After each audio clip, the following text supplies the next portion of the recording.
उसी बिहार में बाजार अभी तो खुलते हैं, दुकानों पे तो लोग जाते हैं। आप बाजार में परचून की आइटम खरीदने जाएं, पोलिंग स्टेशन पे वोट डालने जाएं, बात तो एक ही है।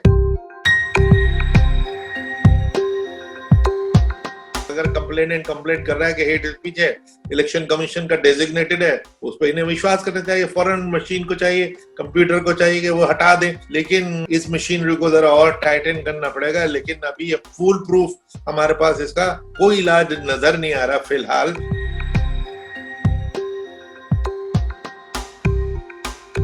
बिहार में चुनाव मतलब रैली नहीं, रैला।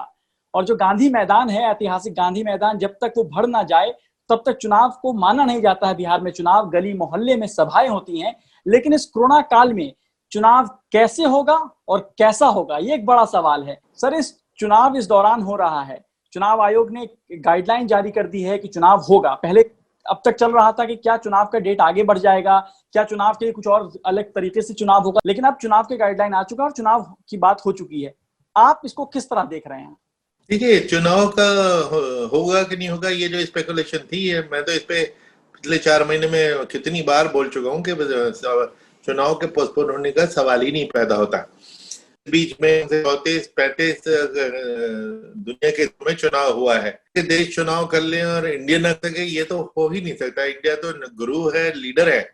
तो इसलिए ये स्पेकुलेशन तो बिल्कुल ही बेबुनियाद थी। फिर लेकिन थोड़ा बहुत जिस वजह से लोगों को ये शक हुआ कि भाई कुछ बाई इलेक्शन पोस्टपोन हुए। बाई इलेक्शन बिल्कुल डिफरेंट बॉल गेम है। बाई इलेक्शन 2-4 सीटें खाली पड़ी हुई हैं तो कोई उससे फर्क नहीं पड़ता, कोई कॉन्स्टिट्यूशनल प्रॉब्लम नहीं आती, कोई मेजर समस्या नहीं।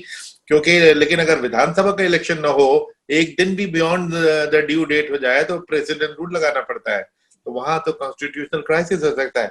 इसलिए बाई इलेक्शन को पोस्टपोन करने में और असेंबली इलेक्शन को, जनरल इलेक्शन को पोस्टपोन करने में बहुत फर्क है। इलेक्शन कमीशन पूरी दुनिया में जहां जहां इलेक्शन हो रहे थे उसको बड़े गौर से देख रही थी। साउथ कोरिया ने सबसे पहले एग्जाम्पल सेटअप की कि बहुत अच्छा इलेक्शन किया और हाईएस्ट एवर टर्नआउट भी हुआ।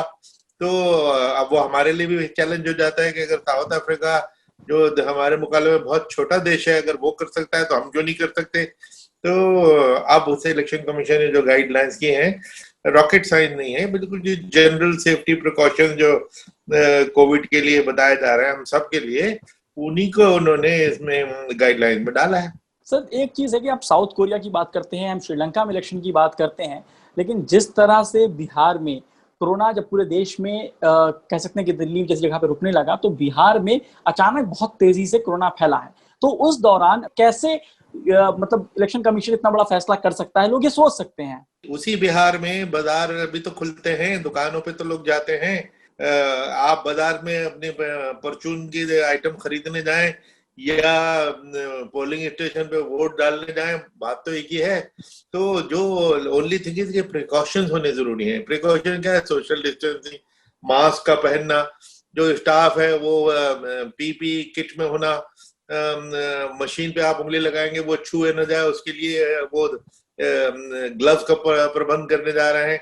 ये ग्लव्स आपको दिए जाए ताकि आप उस तरह उंगली दबा सकें।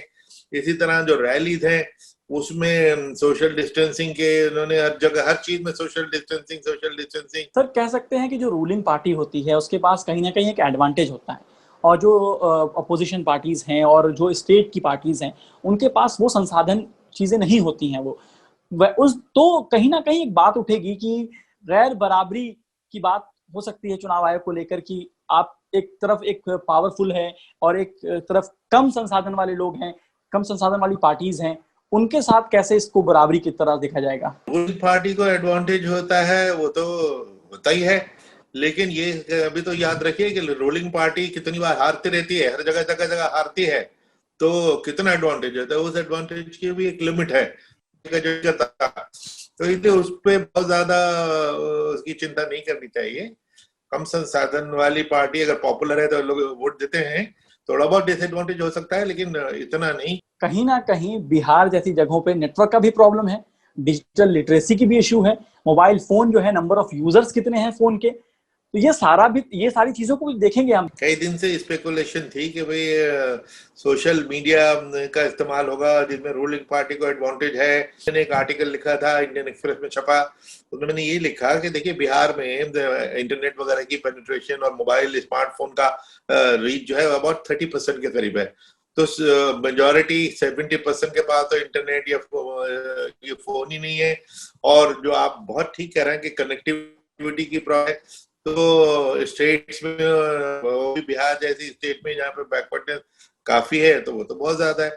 इसीलिए इलेक्शन कमीशन ने रैलीज अलाउ की हैं, सोशल डिस्टेंसिंग नॉर्म के साथ अलाउ किए हैं कि भाई आप घर घर भी जाइए लेकिन 5 आदमी से ज्यादा नहीं जाएं।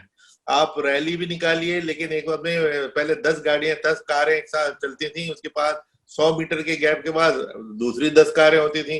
उन्होंने उसमें कह दिया कि 5 कारें एक साथ होंगी, उसके बाद आधे घंटे का गैप कर दिया कि दूसरे रैली को आने के लिए। तो इस किस्म की जो सोशल डिस्टेंसिंग नॉर्म्स उन्होंने इलेक्शन के लिए अडॉप्ट करने की जो कोशिश की है, उसका मकसद यही है कि conventional system of campaigning, door to door जाने का, जनता तक जाने का, रैलीज करने का, वो सब अलाउ की हैं प्रिकॉशंस के साथ। डिजिटल चुनाव कह सकते हैं इस चुनाव को, या ई चुनाव कह लें हम इसे। इसमें एक चीज है कि जो सोशल मीडिया के दौर है वहां पर फेक न्यूज का बहुत ज्यादा फेक न्यूज मतलब फैल रहा है, और फेक न्यूज को आप काउंटर करने के लिए बहुत ज्यादा मैकेनिज्म हमारे पास नहीं है। पहले तो ये मैं बताना चाहूंगा कि इसको डिजिटल इलेक्शन कहना तो गलत होगा। डिजिटल इलेक्शन का तो मतलब ये होता है कि आप नेट के जरिए वोट चे, वो तो हमने भी नहीं किया ना अभी नियर फ्यूचर में मैं समझता हूँ वो करने का इरादा है। क्योंकि जो हमारे सिंपल सी स्टैंड अलोन ईवीएम, उस पर भी लोग उंगली उठा देते हैं।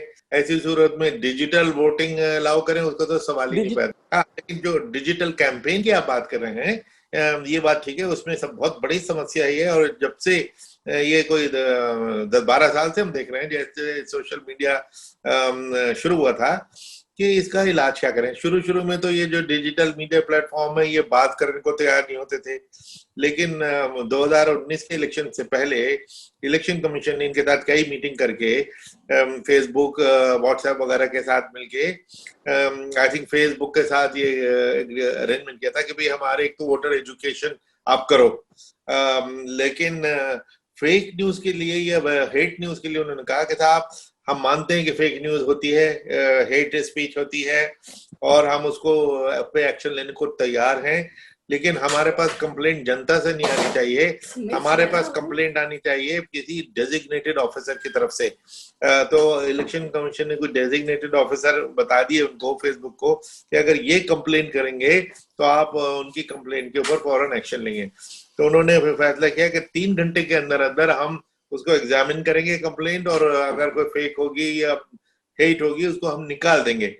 मैं समझता हूँ ये बहुत बड़ा स्टेप फॉरवर्ड था, लेकिन 3 घंटे सोशल मीडिया के लिए एक लाइफ टाइम के बराबर है, पूरी जिंदगी है। वो 3 घंटे में तो पूरे देश में आग लग सकती है। तो इसलिए मैंने बार बार सुझाव दिया अपने आर्टिकल की, इसको रिड्यूस करें, ज्यादा से ज्यादा 8 घंटा करें। मैं तो कहता हूँ 15 मिनट में, जब आप आफ्टर ऑल सारी चीज नेट मशीन से तो चल रही है, कंप्यूटर से अगर मैं डेजिग्नेटेड ऑफिसर मैं कंप्लेंट करता हूँ, कंप्यूटर उसको फौरन एनालाइज करके एनालाइज क्या करे, अगर कंप्लेनेंट कंप्लेंट कर रहा है कि हेट स्पीच है, इलेक्शन कमीशन का डेजिग्नेटेड है, उस पर इन्हें विश्वास करना चाहिए, फौरन मशीन को चाहिए, कंप्यूटर को चाहिए कि वो हटा दे। लेकिन इस मशीनरी को जरा और टाइटन करना पड़ेगा। लेकिन अभी ये फुल प्रूफ हमारे पास इसका कोई इलाज नजर नहीं आ रहा फिलहाल। इन्फोर्समेंट मशीनरी ही को इसमें मजबूत होना पड़ेगा और अलर्ट होना पड़ेगा। सर एक चीज है कि जो वोटर टर्न आउट है या वोटिंग परसेंटेज जो है उसके गिरने का तो डर है, क्योंकि बिहार में फ्लड है, कोरोना है, ट्रांसपोर्टेशन का इशू है, ये सारी चीजें हैं। चूंकि बाढ़ भी आई है उससे भी कुछ कम होने का चांस हो सकता है। लेकिन ये ख्याल रखिए कि अभी तो इलेक्शन 4 महीने दूर हैं।